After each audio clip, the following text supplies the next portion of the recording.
फिक्र नहीं है, मुझे कोई फिक्र नहीं है। इसलिए मैं सुनिए, मैं इसलिए कह रहा हूं कि भाई साहब उसमें बैठकर क्या करेंगे, दम घुटेगा। वहां पर आप आइडियोलॉजी पर बीजेपी से मुकाबला क्यों नहीं करना चाहते? मुकाबला करें ना आइडियोलॉजी पर बीजेपी से। आप पहले यह कहेंगे कि देखो माहौल इतना खराब है कि अगर आपको देंगे टिकट तो फिर हमको हिंदू वोट नहीं मिलेगा, ये खुला बोलते हैं। तो मैं खुल के कह रहा हूं, अंदर कमरे में कहते हैं। अच्छा, फिर आप देखिए कि राहुल गांधी अमेठी से क्यों हारे और वायनाड से क्यों जीते? वहां पे असदुद्दीन ओवैसी नहीं लड़ा इलेक्शन, वहां डील नहीं हुई मेरी बीजेपी से, नहीं हुई डील मेरी, मगर वायनाड से जीते। क्यों जीते वायनाड से? क्योंकि मुस्लिम लीग है वहां पे, मुस्लिम लीग ने उनको डूबने से बचा लिया।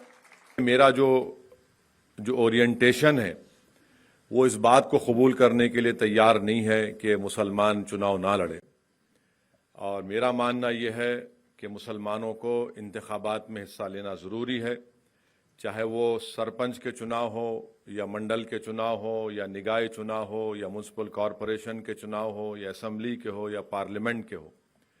और मेरा मानना यह है कि जब तक मुसलमान चुनाव नहीं लड़ेगा आप जीत भी नहीं सकते, और अगर आपको हार भी मिलती है तो उसमें कोई बात नहीं है, मगर आपको लड़ना ज़रूरी है।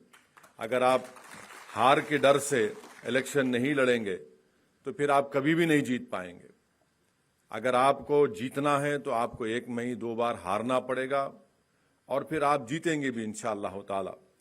और अगर आप नहीं भी जीत पाएंगे तो कम से कम आप जो वोट लेते हैं उससे इन तमाम लोगों को जो ये समझते हैं कि मुसलमान जीत नहीं सकता, उनको आप बता सकते हैं कि देखो ये इतने वोट मैंने हासिल किए हैं, ये हमारी ताकत है।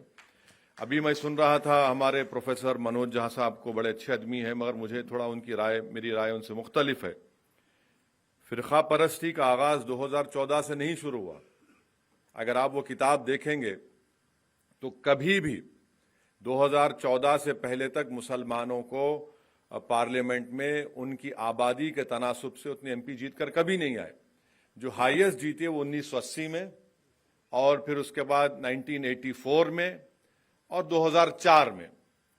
तो ये कहना कि नहीं 2014 से ही ये तमाम चीजें शुरू हुई है, 2014 से चीजें शुरू हुई हैं। और जो कहते हैं वो इसलिए कहते हैं कि 1950 से जो फिरका परस्ती है उसको छुपाना चाहते हैं।